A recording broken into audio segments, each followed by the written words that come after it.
Mini episode 1235 of the FDH Lounge is brought to you by Sportsology, delivering unconventional columns and webcasts about sports, TV, music, movies, and more. Follow them on the web at sportsology.com. The FDH Lounge. You'll want to schedule your life around it.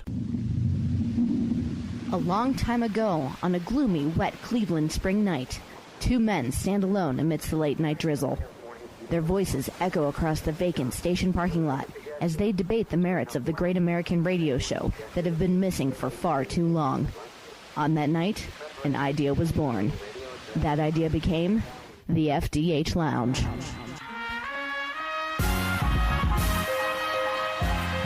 Welcome to the FDH Lounge. The only thing I wonder about is everybody keeps saying, and I agree, I really think Sammy Guevara is a future star. I really think that he can be very, very big as things go along. I worry about the way that I look at it is he's taking on a bit much, I think, of the Buddy Roberts role in the inner circle, because Buddy was always the stooge that would be the guy to take the pinfall and whatever. Michael Hayes would be the lightning rod who more times than not would get the comeuppance, or not get the comeuppance with the Freebirds. Terry Gordy was protected because he was the heater. Buddy Roberts was always the one that was taking this. And that's fine. He was toward the end of his career. Sammy Guevara's got a big career ahead of him. Having said that, it can't be Hager, because he's needed to be at least a semi-main eventer when he does wrestle. It can't be Jericho. It doesn't mean as much if it's Santana or Ortiz, because they haven't really presented them as separate, distinct characters yet. So, I mean, it's Guevara by process of elimination, but do you have the same fear I do that he keeps getting put in this spot? Yeah, I didn't really think about the comparison to Buddy Jack Roberts. You brought it up, but yeah, he's definitely the little worker that's out there that's doing stuff. I mean, maybe if he gets to the point where he gets sick of the crap and taking on the meeting to stand up for himself, I honestly don't know where they can go with this. I kind of like him in his little position right now as Jericho's little buddy. I don't know, I think it's like a good role. He ended up with a great future for him, but yeah, I do agree. At some point, he has to get that big win that shows you that he can do it and that he can really, hang with everybody, because he is currently the ball guy that takes all the balls in every one of these multi-man matches like this. So, because they're going to protect Jericho, so that's what maybe is there for, unfortunately. And even in this one, that's what they did again. And, those. I guess they needed to give Omega some sort of a win. I think they just wanted to do that spot personally. So that's all I need. Right. Because now you're going to top that. I don't think there's anything long-term around with that one, but it can be thinking. And you brought this up too, and you said this was they're kind of like a big good placeholder for Blood and Guts. Man, would a Blood and Guts War Game style match be inside that stadium? It would feel like old school NWA. That would be super cool. It would. It totally would. And but I would say, in looking at this, partially because of my concern about Sammy Guevara, and partially because I think you could basically present this as, now that you're a year past the first AEW pay-per-view, make it a point of moving on. Like, I'm not saying never do anything with elements of Inner Circle and the Elite again, but I would move away from that as a feud from here on in and have them doing their own things. And that way, if they're doing their own things, Guevara could be in some programs where he can pick up wins. Would you kind of treat this as the blow-off of that feud if you were them? Because I think I would. Yeah, I think that was kind of the idea for this. It's funny because I didn't even know they were feuding really enough Blood and Guts. I'm like, are you guys even feuding with each other? Because Jericho was feuding with Moxley at the time, and the Inner Circle's kind of around him, and they seem to be feuding with each other. Right. And then all of a sudden they're like, man, these guys are feuding, and I'm like, what are they? And now I think this is the perfect, segue to get them to going into a different direction away from each other. And it's going to be interesting because, we know we're doing part of it, so we know we've got, it's going to be best friends against Hangman Page and Omega for the tag titles. Yeah. We know that because they're the number one contenders. So there's that. We know that, Moxley and Brian Cage, just because there's a direction that's headed into, it's like, it's interesting to me. It's like, okay, are we doing a Jericho v. Matt Hardy feud next, I would assume? Yeah. They kind of already were doing that, but it seems like that's kind of the direction that things were going in as Jericho and Hardy, which, okay, all right. And then maybe I'll get Sammy in there and have to do with, like Darby or something. Afraid he's going to win, which Darby also needs to win, so who knows? Yeah, it's tough when you're building stars and you're trying to bring guys up at the same point in time also, too. It does make it difficult. And it's a thing where, yeah, they've done a good job, I think, as much as they can of striking that balance from here on in. But I think, particularly with MJF ascending to the main event level, you know, sooner rather than later, they're going to be accelerating the whole star-making process here with the guys that they have. I would just say, too, if you remember, because one, and I can never remember which Jackson is which Young Buck is which, but the injury to one of the two little guys is what brought Matt Hardy in the first place, because remember, Cody was part of this initially. He was going to be central to Blood and Guts. He ended up moving out of the Stadium Stampede match because of being in the TNT title match, but it made sense with Cody in the mix, Jake, because you had the continuity of he lost the title to Jericho based on getting screwed over by MJF, so it was a way for Cody to get some heat back from the Inner Circle. So it made a little bit more sense, I think, then as opposed to now, but it was a thing where it was sort of in the background a little bit in that whole period of time, some of these other things. The one thing I will say is Cody learned this from his old man, and it's one of the better pieces of booking that he learned from him. I loved in the 80s how the NWA had sort of layered type booking. And it wasn't just Dusty, but Dusty a lot. He'd have this going maybe with Tully Blanchard. Him and Ronnie Garvin as the Risky Business Boys. Maybe they'd be going after the Midnight Express, or him and Magnum or whatever. Like, you were capable of having different feuds at different times, and that's what this promotion has done. They borrowed from Dusty in that way, as far as you don't just have two guys locked in a feud or two teams locked in a feud. You have different issues going at different times. Sometimes it'll be even overlap, which is when it gets really, really good.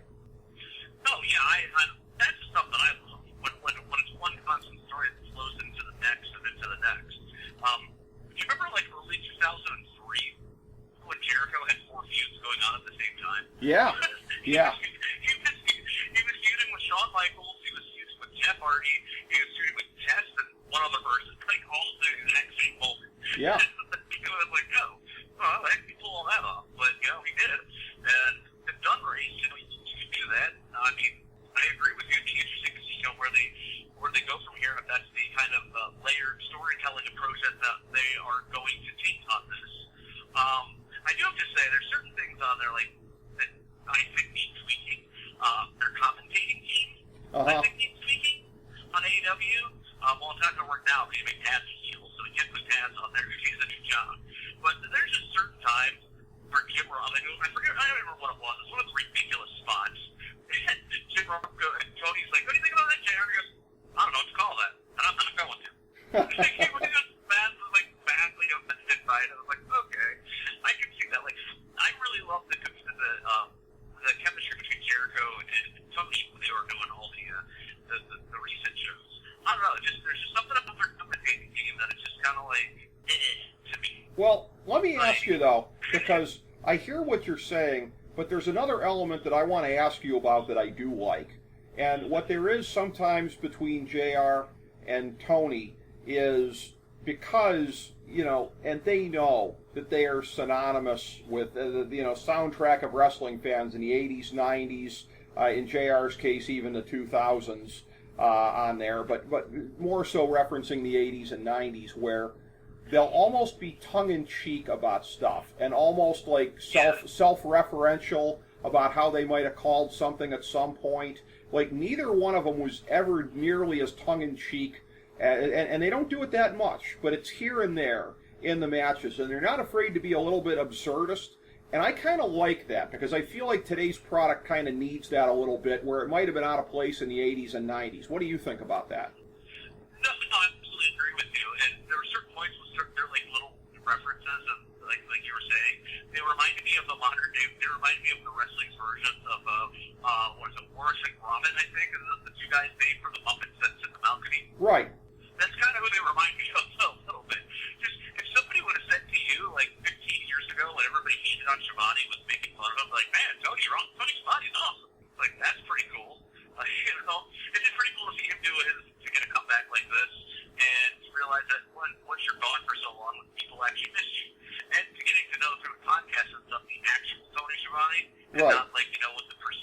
Tony Schiavone was. Right. Let's find out. No, Tony Schiavone selects the cause. He's kind of an a-hole. And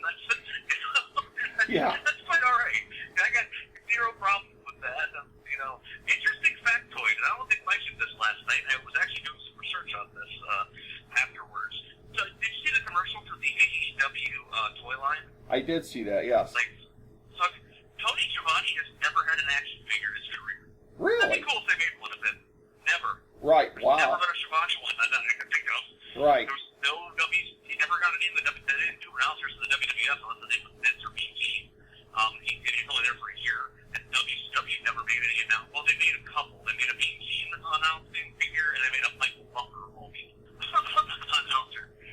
That was only available in 4-packs that were announcer exclusive things that you got. You got the ring announcer, you got BT, and you got 2 wrestlers or something for them. But I think it'd be kind of cool in the AEW line if after all these years, Schiavone finally got an action figure. Put him in a 2-pack with Dr. Britt Baker. And they both come, and then come Starbucks cups. Starbucks cups, or maybe they do a thing where, and this is a super inside reference, but for anybody that hasn't heard about this, Google it, kids. Maybe have a thing, since Arn Anderson's in the same promotion, where Arn Anderson is handing him a jar that is labeled Moose shampoo. That would be pretty awesome. Yeah. I think you know the reference. Yeah. I just think they would, I don't know, they would just, that'd be kind of something different. Well, it's funny being a collector of such things now. Those things, if they made a Schiavone 2-pack with Britt Baker, that thing would sell for $80. People would want it so bad. They'd be like, I need to have this.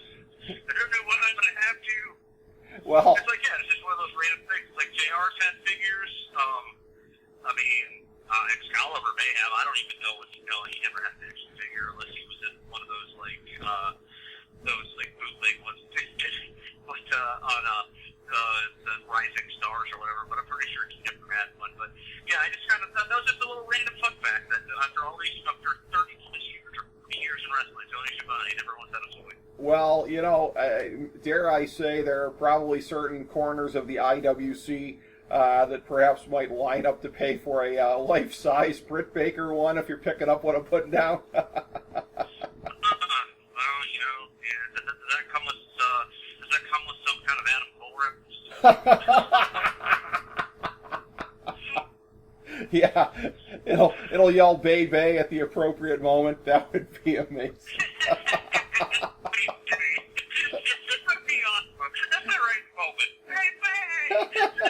You know what? If he didn't work for the opposite promotion, it could be his voice that did it. See, I'm a marketing genius. We'll just have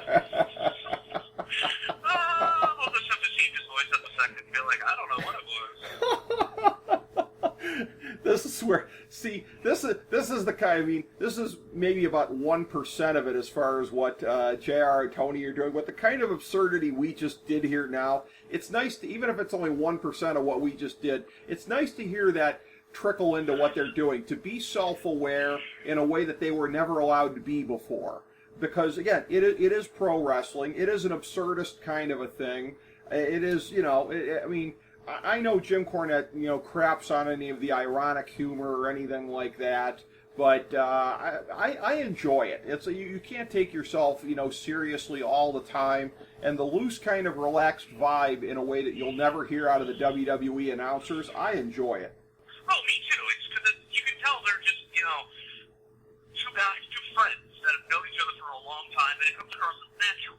Right. The WWE is absolutely horrible. It comes across as it's so polished that it's not there's no room for error, and it's just nothing they say is believable, and they just do things on there where you're like, why is this happening?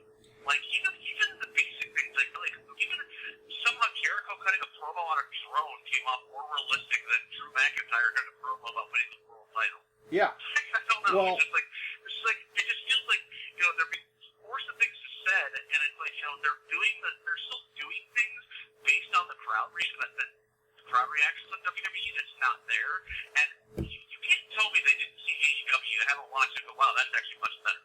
That's some sort of response, but at the same time, Vince is trying to show, won't let him be like, oh no, pal, wait, we're not doing that. They already did it. Well, I'm like, okay. Well, not only that, there's a thing where it's cool too, because with podcasts, and even before that with the dirt sheets, I mean, it's known that especially, I would say, early 90s WCW, that there was a real tug of war there, and it might have started as far back as 88, when JR got to have sort of a prominent role on World Championship Wrestling on Saturday nights. For 4 years, 5 years on and off, there was somewhat of a tug of war between JR and Tony. And there was some bad blood. And they can joke with each other now. It's a thing of like, both of them, will acknowledge at various points in time there was heat between them. But it's behind them and they can joke about it now. And there's something about that that's just such a cool thing of where they don't have to pretend that they were always the best of friends. But at this point, you can see that there's a genuine warmth there.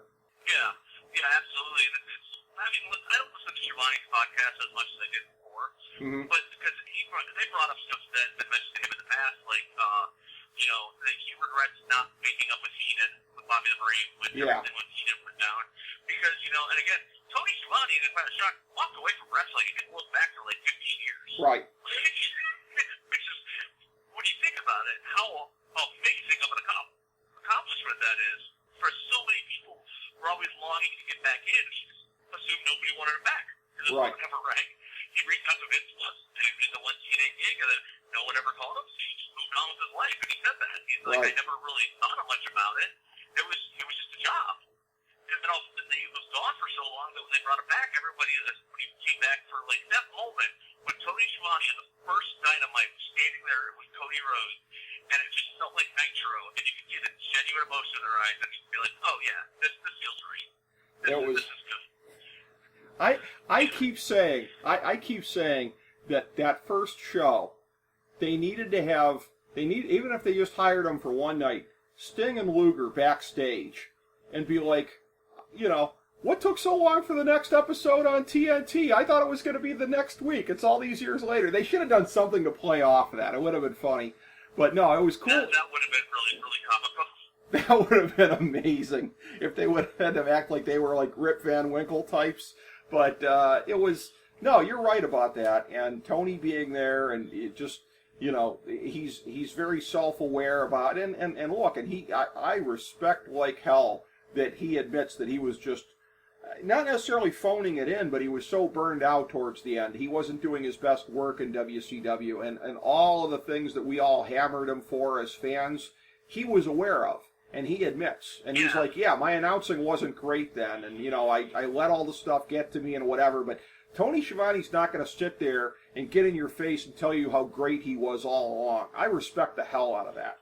Yeah, Tony Schiavone doesn't even think he was good. That's the best part. Yeah. He's still he's like, but he did say his only his biggest regret was not staying with Vince, and I can see that, being a regret, especially at that time with what they had, planned for him. I will say this though, I'll tell you that as much as I crap on all things TNA, his one time back in the biz, I think in 03, his cameo on TNA when he went on there and lit into Mike Tenay was entertaining as hell. Yes, that was. That was so great.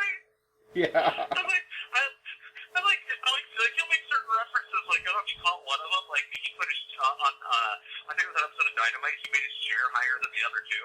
Because that was always the thing that he, on Nitro, they put his chair up higher so that he was taller than everybody else, that he was accused of doing, which, I can see that, but Schiavone is like, it's cool that he's come full circle and is back and is at a point now where, people can recognize him, and, he doesn't have to be. No one's criticizing him as, they were 15, 20 years ago. Because, and again, that was having the people in his ear. But if somebody would have told you, since you, I don't know, 2 years ago, right, that you'd be watching a pay-per-view, and there would be a title match featuring Mike Tyson as the guest enforcer between Cody Rhodes and Lance Hoyt, and Jim Ross and Tony Schiavone would be on commentary. They're like, huh? But it's like, whenever is old is new again. And it's a good fit, and it adds the sense of realism that for any casual fan flipping through, maybe watch back in the Attitude Era, can catch him and be like, oh yeah, it's some kind of, I remember that guy. Well, I remember him back, I remember Schiavone. I know, I've had friends text me and be like, oh my God, Shivani's back. Like, hey, it's been back for a while.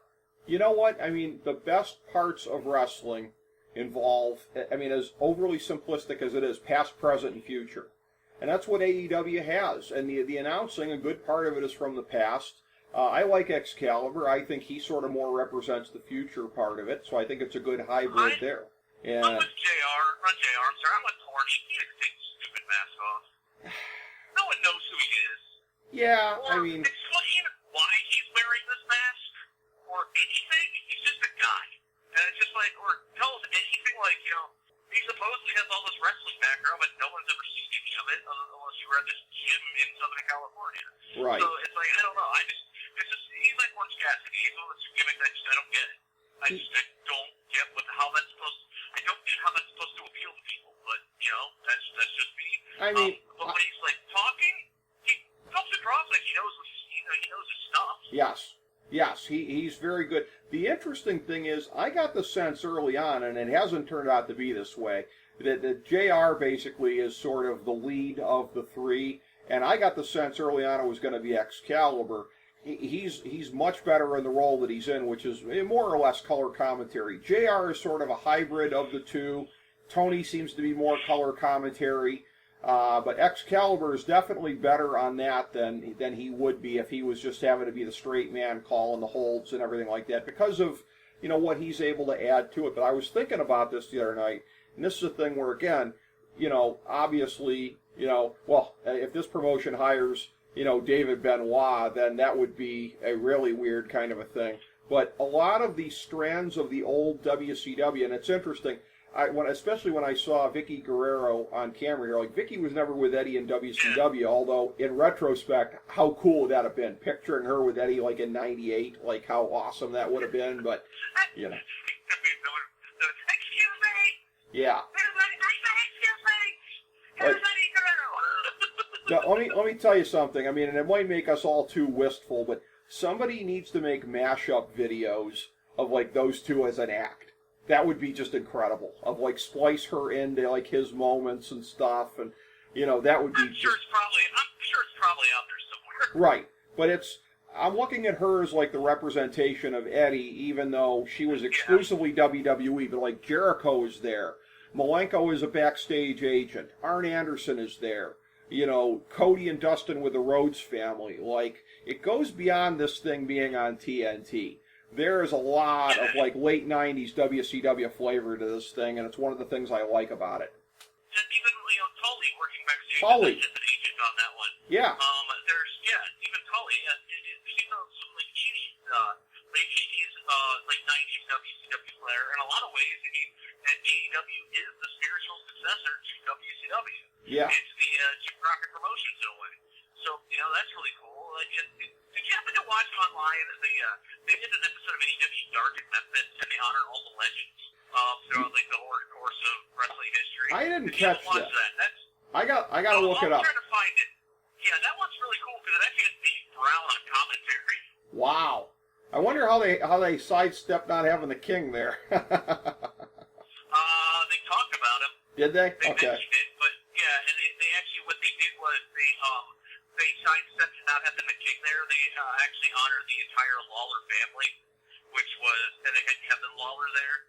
Okay. That way they could honor Brian Christopher and Jerry the King Lawler too, Sure. without having to, like, mention that. No, he's not here, but we had Austin Idol was there for that.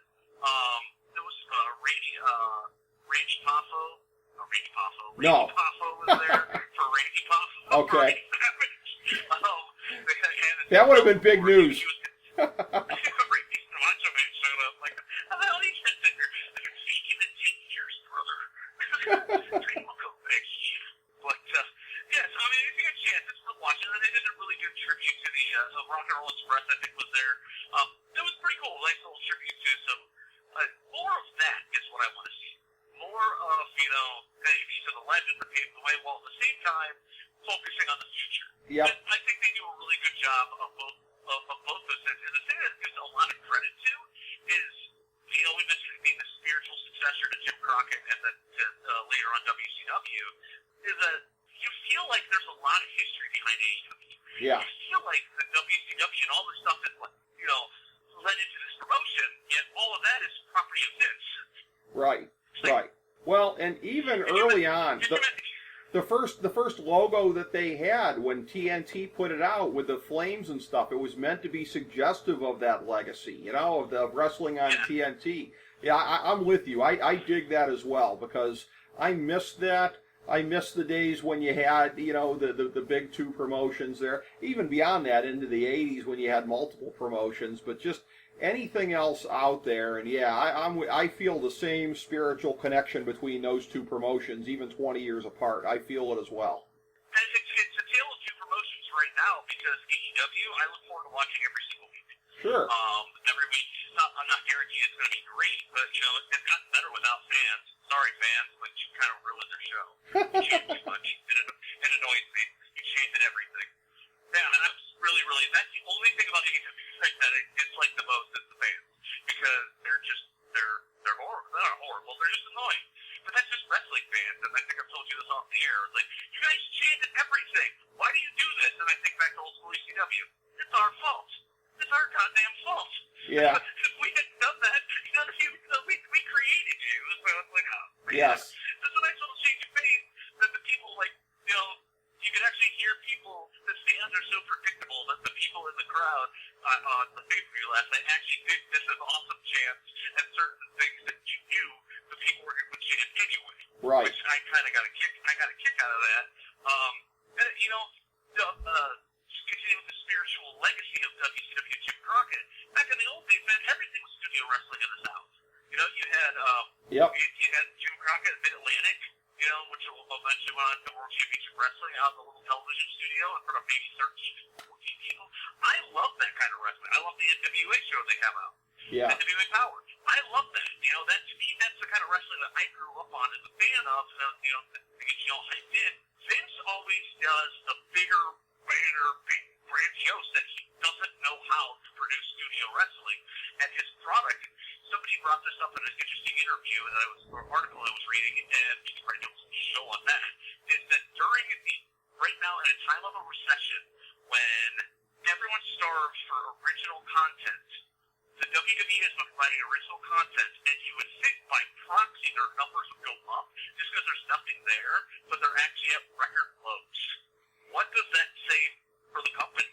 That it's just, you know, for the product, that it's gotten so unwatchably bad that, like, I don't watch it. I told my dad, I go, the thing has finally happened. You want to know what the pandemic has done? I don't watch WWE products. I mean, occasionally, like, if it's on, like, I don't actively seek it out. I'll watch something on YouTube if there's something I want to see. I watch tape like Raw. Oh God, I will turn on Raw and I will immediately turn off Raw because it's just so bad. And it's like little things, you know, you can do to tweak it. And AEW doesn't have the shareholders to answer to that Vince McMahon does. Yeah. And these shareholders are going to be like, what are you going to do about this? You know, they have all these excuses they want to come up with, but the reality of it is, I mean, he doesn't know what to do. Well, he can't create stars. He can't. Somebody like MJF wouldn't have gotten over the way that he has if he was in WWE. They can't create stars. Their star-making machine is broken. Once in a while, through dumb luck, a Becky Lynch will get through, but that's, you know, because she manages to somehow be. Yeah. So someone like a Becky Lynch will get through, then there you go. Rollins enters another one and puts him on the shelf. Yeah. Yeah, well, nobody ever said Seth Rollins was a safe worker, huh? But, you know. No, that's a whole other rant. And my girlfriend and I kind of got into an but discussion about that. Why I agree with Cornette that I think Becky Lynch was incredibly selfish in choosing this time to get pregnant. And maybe this is the old school promoter in me, old school fan. Why didn't she just lose to Shayna Baszler? Well, she didn't know she was pregnant then. Who cares? Just lose. Well, you choked out in 30 seconds. You don't have to, like, go. You don't have to, like, you know, do an actual match. Or you could have lost at WrestleMania. You know, that's just, and I know they didn't know she was pregnant and all that stuff at WrestleMania and blah, blah, blah, blah, blah. I don't know. I think this is old school to me. I hate year-long title reigns that nothing happens and no one gets put over. Right. And this one wasn't even from an injury. This one was just from, oh, all right, well, I guess we didn't cover it up tonight, so, bam. And, like, if I'm Vince McMahon, I'm livid about that. Well, look, I thought she should have put over, you know, they should have had her put over Shayna, and they should have had Charlotte put over Rhea Ripley, because it was a chance to make two big stars there. And again, at a time when they have a real dearth of stars, and the ones they have, like Keith Lee, they don't know what the hell to do with. So I agree with you on all of this. And AEW is at least doing a good job of creating stars, and they're much better positioned as far as getting through this pandemic and pushing through into the next era of wrestling, whatever comes out of this thing here. WWE, like you said, is going to be struggling like hell because of their own bad creative issues. And and here's the thing, Jake. One of the most frustrating things about the WWE product, and yes, you and I are homers in the sense of what I'm about to say, but it doesn't mean we're not right. The most frustrating thing is, if you're Vince McMahon, it's not like you can't take whatever you deem your most important show to be. It's not like you can't look around in your office, look down quite a bit, because the guy's kind of short, but go find a guy that you could just turn the whole thing over to, lock, stock, and barrel, and it'll be the best show on television if you're picking up what I'm putting down. Does he still work there? I talked to him in a while. I don't even know if everyone got let go. Me neither. We talked about when I was originally going to go to. We were originally going to go down to Florida, Uh-huh. and I texted him about possibly meeting up for Mania. Okay. I asked him about tickets. He told me he couldn't get them because it's Mania. You got to put it in the thing. And I'm like, no, I understand. I can get that. And I was like, okay, well, when I'm down there, I'd love to meet up. And he's like, yes, for sure, sounds good. And that was like the last conversation we had. Okay. So I don't know. I don't even know if he. Just text him on there. Like, I'm doing a podcast with Rick. Do you still work for? I was going to reach out myself, and yeah. Oh, God, that'd be great. You can just text him. Be like, hey, I'm doing a podcast with Rick Morris right now. We're talking about how great AEW is. WWE sucks. Do you work for him still? We're basically saying about how Vince is too dumb not to just take the smartest person he has and not put him in complete control. It's just, oh, dear. Well, yeah, but even if you hear him talk about it, you'd be like, there's nothing I can do even.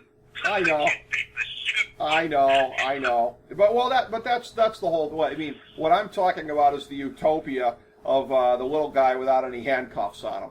I realize that doesn't exist. But I mean, if you just put him in charge, got everybody the hell out of the way, But again, we live in the world that we live in, and in this world, thank God, there's an AEW that comes at least a little bit closer to giving us what we want. And I'm sorry, I was about to say, the funny thing is the original alternative was like 2014 NXT, and who was the brain behind that? That's right. Which, by the way, too, the exception to the rule of that wasn't exactly. I guess there was an exception to the rule. Not exactly studio wrestling, but I've always thought, Jake, that because again, I'm a big fan a lot of times of things that are neither fish nor fowl, particularly in a business like wrestling where you got to be creative. We never got to see it in '01. That it was talked about by Eric Bischoff. Had they revived, had they come back under the Mandalay Sports or whatever the hell it was thing here, they were going to build 2,000 or 3,000 seat arena atop the Hard Rock Hotel by like where the parking garage is, I guess, and do shows out of there every week. And so something like that would be a hybrid between studio wrestling and an arena, because you would have it would be very, very, very compact. You would have the feel of maybe a little bit bigger than a studio, but not too much bigger than a studio, but not like a ginormous arena. And you do sort of have that with Full Sail. I like that. I like that hybrid. Yeah, I remember telling Ryan that years ago when he was working that when I first started watching NXT was because I just gotten it, and I was like, man, this reminds me a lot of like old school studio wrestling with like a modern feel to it. TNA had kind of that feeling too from like '03 to like '09 or whatever, until they just made poor choices as they all do. Right. But yeah, it had an awesome studio feel and studio vibe. Even ECW to an extent had that studio feel with the ECW arena. That many people in it. Right. But it wasn't like, it wasn't the old school studio like AEW feels right now, or NWA Power was feeling where it was like, a couple of people that are just out there. And it goes to prove a point, too, of what the audience adds to a show. Like, even if it was something as little as, like, okay, I'm just going to use this as an example. Drew McIntyre winning the championship for WrestleMania from Brock Lesnar. What if Drew's babyface friends were out there watching and happy for him? Right.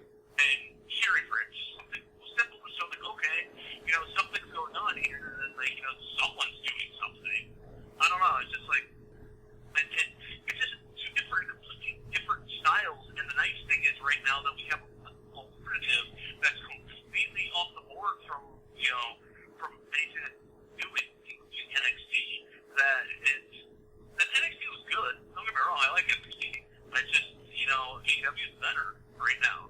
Well, And because you can see, that's just me. There's an NXT pay-per-view event I might watch. I'll watch it, but it's just hard. It's just harder and harder because you can see what one company's doing without an audience as opposed to this one. And it's just like, I don't know. It's like, little things make products so much better. well, the one thing I will say to bring it all full circle, I will actually put over a WWE performer because it's one of my favorites.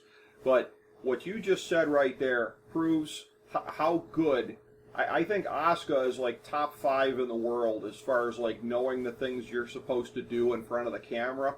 The moment with Becky Lynch where I do think, Asuka obviously knew she was getting the title when she went out there. I think it's crystal clear she didn't know why, which is what helped make the moment even better. I think it was real surprise and real joy on her face, and it really made the moment. But as Becky's getting ready to leave the ring, Asuka, knowing that the moment needed a crowd and there wasn't a crowd, starts chanting, Becky, Becky, Becky. Like, she was trying to fill the void, and it made the segment better. Like, Asuka's a genius because of stuff like that. Yeah, that makes she was easy to realize, this is what was going on. But, it was just, it's a huge void. Like, that moment, like, she's like, I'm going to be a mother. All right. Yeah. That's like, or the people come out there and think they're talking. It's like, who are you talking to? Why are you doing that? No one's here and no one talks like that. Well, I will say though, like, I think that's one of the best segments they've done in a long time. I've watched and rewatched it, and listen, the thing I love about wrestling, it doesn't happen very often. I mean, you go back to the things that don't give me this feeling anymore, like Benoit at the end of WrestleMania 20. I could not watch that again, much less get choked up the way I would every time. But the real things about wrestling that will make you get choked up, and that moment did it for me, of Becky and Asuka and the rail. Like, that was real. Like, in pro wrestling, the things in wrestling that are real are precious because they're so few and far between. And that was a moment of real drama and real emotion, and it hit me the way that it hit so many people out there. And like I said, Asuka just enhanced it because it was like, she is a genius. Because she's going in her head, this moment needs a crowd. There is no crowd. Let me do what I can to make it better. And she made it better. Yeah, I agree 100% with you. Yeah, I mean, there is only one Asuka, and that's where, again, at least in terms of that, big shoes to fill on Raw. But if you got Asuka, she could fill any shoes. They're going to be just fine with her in the lead role. Like you said, would have been better if Becky put over somebody on the way out, other than. Well, I could make a crack about Seth's appendage, but I guess I'll skip that for now. But anyways, Isn't it something to be said that the two wrestlers that did the wrestling porn parodies are the ones that are making babies? Yeah, how about that? How about that, huh? That. She's like, Becky Lynch is like, yeah, I've seen the Monday Night Messiah's appendage. Yeah, we all have, buddy. We all have. And Shayna Baszler doing the thing about that kid's gonna suck. Have you seen who the father is? Like, that was amazing. Shayna's awesome. Oh, yeah. Look at the father. The kid's gonna suck. Were you at the WrestleMania party where I passed around the picture to everybody in the room of Seth Rollins' unit? No, I I would remember that, Jake Digman. I'd remember that. So we were at was over my buddy's house, and he had a Mania party, and I looked up because for anybody that's out there, if you want to find it, yes,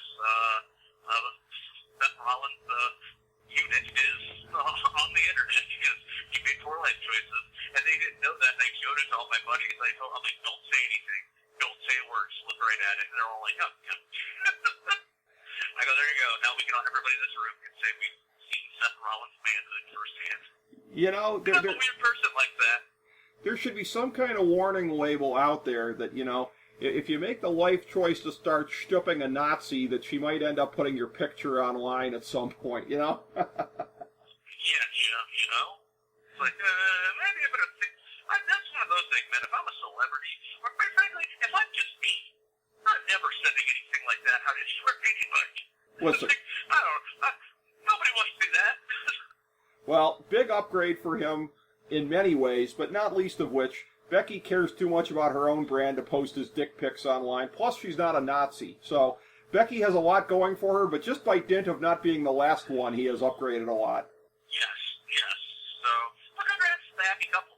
Hope the kids, I can't wait to watch the kid get her butt kicked by Aurora Rose. You know, that's going to happen, and it'll be funny to start seeing any kind of vignettes on Hausfrau Becky doing the whole barista thing at Seth's Coffee House in Iowa. I know that's coming at some point.